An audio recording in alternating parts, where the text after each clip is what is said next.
రామ్ గోపాల్ వర్మ దర్శకత్వంలో తెరకెక్కించిన వ్యూహం పలు వివాదాలకు కారణమైంది. ఇప్పటికీ దానికి సంబంధించి కోర్టులో కేసు అయితే నడుస్తూ ఉంది. అలాగే దీనికి సంబంధించి రామ్ గోపాల్ వర్మకు వ్యూహం సినిమాకు పెద్ద షాక్ తగిలింది. రామ్ గోపాల్ వర్మ తెరకెక్కించిన వ్యూహం సినిమా విడుదలపైన Hyderabad city civil court stay విధించింది. థియేటర్లోనే కాకుండా ఓటీటీ, యూట్యూబ్, సోషల్ మీడియాలోనూ ఈ సినిమాను విడుదల చేయవద్దని చెప్పి ఆదేశించింది. కాగా వ్యూహం సినిమాను జనవరి 11 వరకు థియేటర్లలో విడుదల చేయవద్దని చెప్పి 2 రోజుల క్రితం తెలంగాణ హైకోర్టు ఉత్తర్వులు జారీ చేసింది. అప్పటి వరకు సినిమా సెన్సార్ సర్టిఫికెట్ ను కోర్టు సస్పెండ్ చేసింది.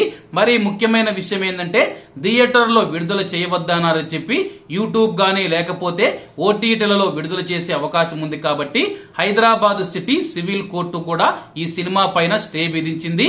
దీంతో రామ్ గోపాల్ వర్మకు పెద్ద గిట్టి దెబ్బ తగిలిందని చెప్పేసి అలాగే టీడీపీ మరియు జనసేన శ్రేణులు ఈ యొక్క కోర్టు నిర్ణయం పట్ల ఆనందం వ్యక్తం చేస్తూ ఉన్నాయి. అలాగే ఒక వ్యక్తిని కించపరిచే విధంగా, మా నాయకుడిని కించపరిచే విధంగా ఈ సినిమా తీశారని చెప్పి ఈ యొక్క సినిమాను ఎటువంటి పరిస్థితుల్లో విడుదల చేయవద్దని చెప్పి టీడీపీ అభిమానులు కోరుతూ ఉన్నారు. మరి యొక్క వ్యూహం సినిమా వివాదం ఎంతవరకు వెళ్తుందో వేచి చూడాల్సి ఉంది.